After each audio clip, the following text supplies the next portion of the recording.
नमस्कार मित्रांनो, श्रीमंत कट्ट्यावरती आपल्या सर्वांचं पुन्हा एकदा स्वागत आहे। मी सुजी साठे आपल्या सर्वांचं स्वागत करतो। कसं माहिती आहे का, आज मी जे बोलणार आहे ना ते खूप महत्त्वाचं बोलणार आहे। इनफॅक्ट माझ्या आयुष्यामध्ये ती गोष्ट मी अनुभवतोय म्हणून मी बोलण्याचा प्रयत्न करतोय। इनफॅक्ट बऱ्याच लोकांनी मला तो प्रश्न देखील विचारला, कारण माझे जे मित्र आहेत ते बहुसंख्यक माझ्यासारखेच लोक आहेत किंवा माझ्यासोबत जोही व्यक्ती जोडला जातोय तो माझ्यासारख्या स्वभावासारखा जोडला जातो। त्यामुळे त्यांचे जे प्रश्न आहेत ना ते मला खूप रिलेव्हंट होतात। त्यातूनच एक प्रश्न असा निर्माण झाला की आयुष्यामध्ये ज्यावेळेस आपण आध्यात्मिक मार्गाने चालत असतो तेव्हा आपण एकटे पडतो, आणि जेव्हा आपण एकटे पडतो त्यावेळेस आपल्याला त्रास व्हायला लागतो की यार लोक आपल्याला सोडून का जात आहेत। मग आपलं जे काम असतं, जे सत्याच्या मार्गाने चालण्याचं किंवा आध्यात्मिक मार्गाने चालण्याचं, स्वतःला बेटर बनवण्याचं, स्वतःच्या आयुष्यामध्ये क्रांती घडवण्याचं, आणि बहुधा जे लोक आध्यात्मिक मार्गाने चालत असताना जे त्यांच्या आयुष्यात घडत असताना तशा पद्धतीने ते ॲक्ट करत असतात, रिॲक्ट करत असतात। सपोज एखादा व्यक्ती जर आध्यात्मिक मार्गाने चालत असेल, जर पॉझिटिव्हिटीला किंवा चांगल्या गोष्टींना जर तो त्याच्या आतमध्ये ग्रहण करत असेल ना, तर त्याचे स्टेटस असतील किंवा त्याचं जे आयुष्य असेल ना ते सगळं तशा पद्धतीच्या गोष्टीने भरलेलं असतं। इनफॅक्ट मी सुद्धा माझ्या आयुष्याबद्दल सांगायचं झालं तर मी डेली काही ना काहीतरी लिहित असतो, जे सखोल असतं, खोल असतं, चिंतनातून बाहेर पडतं। लिहिण्यापाठीमागचा उद्देश असा वेगळा काही नसतो, फक्त जे आयुष्य चालू आहे, जे मला मिळतंय, जे मला प्राप्त होतंय ते इतरांना देऊ पाहण्याची जी वृत्ती असते। म्हणजे त्यातून जर एखाद्या व्यक्तीला जर काय भेटत असेल, जर त्याचं आयुष्य बेटर बनत असेल, जर त्याच्या आयुष्याला जर कलाटणी भेटत असेल ना, तर ते माझ्यासाठी खूप महत्त्वाची गोष्ट आहे। आणि त्या अनुषंगाने मी बऱ्याचशा गोष्टी करत असतो। इनफॅक्ट एखादा व्यक्ती शहाणा झाला पाहिजे, त्याला समजण्याची दृष्टी आली पाहिजे आणि तो समजायला शिकला पाहिजे, आयुष्याला समजून घेतलं पाहिजे, असा त्या गोष्टी पाठीमागचा विचार असतो। पण मुळात आपण जे काम करत असतो ना ते बहुसंख्य लोकांना आवडत नसतं। लोक ज्या जुन्या गोष्टी करत आलेत ना त्याच गोष्टी फॉलो करत असतात। त्यांच्या आयुष्यामध्ये जर एखादी गोष्ट बदल घडवायला लागले ना मग त्यांना त्रास व्हायला लागतो। मग त्यांचे जे ट्रेंड्स ठरलेले असतात ना तेच बहुधा ते फॉलो करत असतात। त्यामुळे जर असा जर एखादा व्यक्ती त्यांना येऊन जर एखादी गोष्ट सांगत असेल, जर त्यांना उपदेश देत असेल, सल्ले देत असेल, किंवा जर त्यांना असे जर वाटत असेल की हा आपल्याला वेगळंच काहीतरी सांगतोय, त्यांना त्या गोष्टी इरिटेट व्हायला लागतात। मग अशी जी लोक असतात ते आपल्यापासून दूर व्हायला लागतात।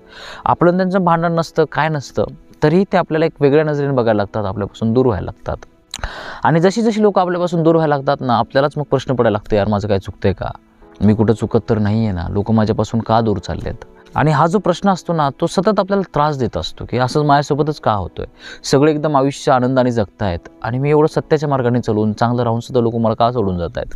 आणि इनफॅक्ट त्या प्रश्नांची उत्तर आपल्याजवळ नसतात, त्यामुळे आपल्याला आणखी त्रास व्हायला लागतो। कारण ज्या लोकांच्या सोबत आपण मोठे झालेलो असतो ना तीच लोक आपल्याला सोडून चाललेले असतात। ज्या लोकांना आपण खूप जवळचे म्हणत असतो, जे आपले नातेवाईक असतात, आपल्या घरातले लोक असतात, आपल्या आजूबाजूचे लोक असतात, आता आपल्यासाठी प्रिय असतात, पण त्याच लोकांना आपण नावडते होतो, ते आपल्याला सोडून जायला लागतात। मग अशा वेळेस आपल्याला पेन व्हायला लागतो की असं का व्हायला लागलं माझ्यासोबत, मी चुकीचं तर वागत नाही आहे, मी सत्याच्या मार्गाने चालतोय, तरी पण लोक मला का ॲक्सेप्ट करत नाही आहेत। आणि जोही व्यक्ती अध्यात्माच्या मार्गावर चालतो ना त्याच्या आयुष्यामध्ये ही फेज येते म्हणजे येते, 100% येत असते। ज्यावेळेस पण तुम्ही अध्यात्माच्या मार्गाने चालाल ना त्यावेळेस लोक तुम्हाला हळूहळू सोडून जायला लागतात, कारण तुमचं राहणीमान साधं होतं, तुमच्या आयुष्यातले विकार कमी व्हायला लागतात, तुम्ही साधे व्हायला लागतात। आणि लोकांना साधी लोक आवडत नसतात, त्यांना असे अहंकारी डॅशिंग लोक आवडत असतात, जी खोटी लोक असतात ते त्यांना आकर्षित करत असतात। त्यामुळे जेवढं तुम्ही नम्र व्हाल, साधे व्हाल ना तेवढं लोक तुमच्यापासून दूर होण्याची संभावना सगळ्यात जास्त असते, आणि असं होतं देखील। पण ते साधं होण्याचा जो आनंद असतो ना तो तुम्हाला माहीत असतो, तो जगाला माहीत नसतो। तुम्ही चॉईसली साधं होत असता, सगळ्या गोष्टींना सोडून देत असता इन द सेन्स की त्या गोष्टी आपोआप सुटून जात असतात, तुम्ही त्यांना एफर्ट नाही करत, ज्या गोष्टी व्यर्थ असतात त्या सुटून जातात। तुमचा जो पूर्ण फोकस असतो तो असतो स्वतःच्या आनंदासाठी, स्वतःच्या शांतीसाठी, आणि तुम्ही तिथं प्रयत्न करत असता, पण लोकांना ते आवडत नसतं। ज्यावेळेस पण तुम्ही बदलाच्या गोष्टी करता, आनंदाच्या गोष्टी करता, एकांताच्या गोष्टी करताना लोकांना ते पचत नाही, कारण त्यांचा झोन वेगळा असतो, त्यांचं आयुष्य वेगळं असतं, त्यांना बदलायचं नसतं। तर जर तुमचे जर स्टेटस किंवा तुमचे जर बोलणं जर त्या पद्धतीचं त्यांना दिसत असेल, तुमचं आचरण जर त्या पद्धतीचं त्यांना भासत असेल ना तर मग तुमच्यापासून अंतर ठेवायला लागतात। मग तुम्हाला एक्झॅक्टली लक्षात येत नाही की आता करायचं काय, या लोकांसोबत राहायचं की एकटं राहायचं। आणि हा प्रसंग आपल्याच आयुष्यात आला अशातला नाही आहे, प्रत्येक मोठ्या व्यक्तीच्या आयुष्यामध्ये तो प्रसंग येऊन गेला आहे। इनफॅक्ट रवींद्रनाथ टागोरजींचं एक गाणं सुद्धा आहे, एकला चलो रे।